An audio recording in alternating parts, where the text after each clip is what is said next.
Assalamualaikum warahmatullahi wabarakatuh. Perkenalkan, nama saya Tufali Mas Muhammad.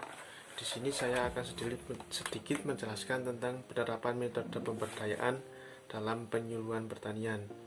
Kemudian kita masuk ke poin 1, kegiatan identifikasi. Keadaan Desa Tigawanu. Desa Tigawanu adalah salah satu desa yang terdapat di wilayah Kecamatan Kaluran, Kabupaten Temanggung, Provinsi Jawa Tengah. Desa Tigawanu memiliki berbagai potensi wilayah, salah satunya produksi komoditas tanaman padi, jagung, dan hasil hortikultura. Kemudian masalah terkait fakta yang ada di lapangan mengenai teori pemberdayaan partisipatif khususnya di Desa Tigawanu terus berjalan hingga saat ini. Namun ada sedikit penyimpangan yang terjadi di lapangan, antara lain adalah fokus pembangunan masih di sektor infrastruktur, sarana prasarana, maupun penyimpangan lainnya seperti contoh modernisasi pertanian. Warga menginginkan untuk mendatangkan transplanter atau alat penanam padi, namun yang turun malah mini combine. Ini bisa terjadi karena penyimpangan karena politik. Kemudian analisa SWOT untuk kekuatannya, yang pertama lahan petani yang subur, pengalaman bertani dan ketersediaan lembaga petani. Kemudian kelemahannya, produktivitas masih rendah, rata-rata umur petani di atas 50 tahun, kemudian kelembagaan petani yang tidak aktif. Kemudian untuk sisi peluang, permintaan komoditas di pasaran, akses perbankan dan perkreditan bagi petani, kemudian pengembangan kelembagaan ekonomi. Hambatan yang dihadapi antara lain harga jual yang tidak menentu, kebijakan pemerintah, dan serangan hama dan penyakit.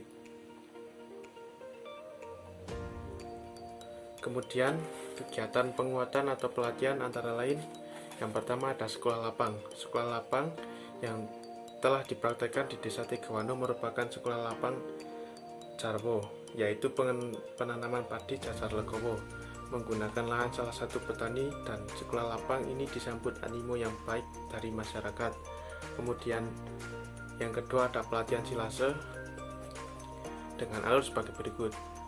Petugas PPL melakukan penyuluhan ceramah, dilanjutkan dengan demonstrasi cara, kemudian turun bantuan berupa mesin pencacah rumput dan tong untuk tempat fermentasi. Kemudian beberapa dari adopsi warga. Kemudian yang ketiga adalah pelatihan pupuk organik. Namun setelah pelatihan ini banyak warga yang kembali menggunakan cara konvensional. Untuk selanjutnya ada dana buap yang digunakan warga untuk beternak sapi, kambing, dan modal produksi pertanian. Kemudian produksi untuk poin 5 ada PKH yang digunakan.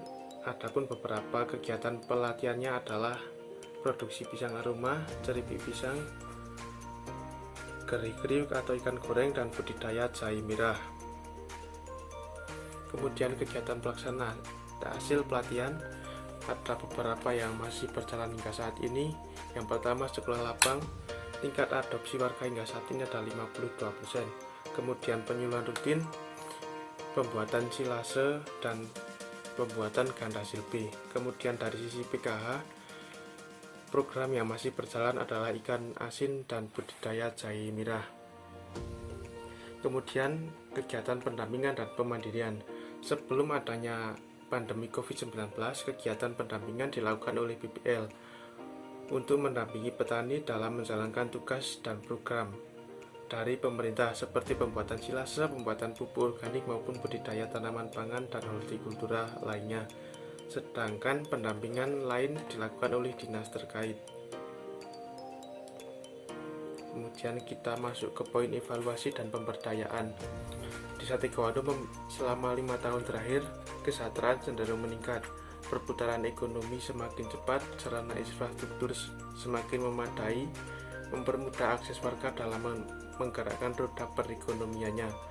Masyarakat Desa Tigawanu sebagian besar didominasi sebagai petani. Selain bertani, masyarakat desa biasanya mengisi kesibukannya sebagai buruh, baik buruh serabutan maupun buruh pabrik, dan sebagian kecil menjadi ASN. Sekian video dari saya, kurang lebihnya saya mohon maaf. Wassalamualaikum warahmatullahi wabarakatuh.